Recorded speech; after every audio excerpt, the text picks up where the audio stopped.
Magluluto ako ng adobong baka. Yan, pinakuluan ko yan guys na may mga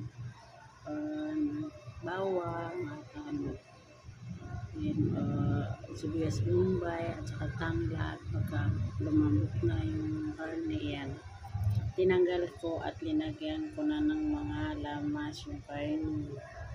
Ito naman yung huli ko, ilalagay yung bago ko at saka ilalagay niya. Tapos pinapainit ako ng tubig. Tubig.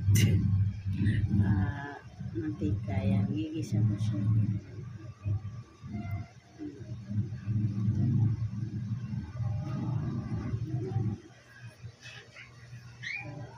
Lagyan ko na siya ng tuyo at saka yan. Pag kumulo-kulo na siya,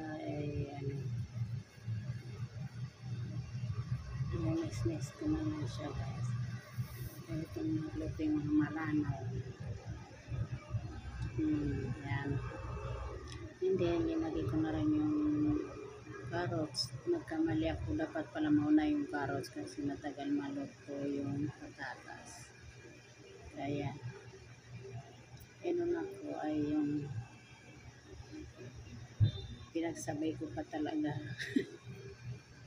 Pasensya na guys, nagkakamali. Nagdagan ko ng toyo dahil maliit lang ang kanyang toyo. Gusto kasi ng anak na yung maitim. Yan, inagay ko na yung ibang sangkap niya kasi maluluto na yan. Yan. Try nyo yan guys, ganyan magluto ng kasi hindi siya malansa. Masimple lang ba? Simple luto. Yan. Naluluto na lang siya. Pakulo-kuloy natin karne hanggat matuyo ang kanyang sabaw. Ito na rin yung mga sangkap. Simple lang siya. Kasi hindi ako marunong magluto guys, sa totoo lang.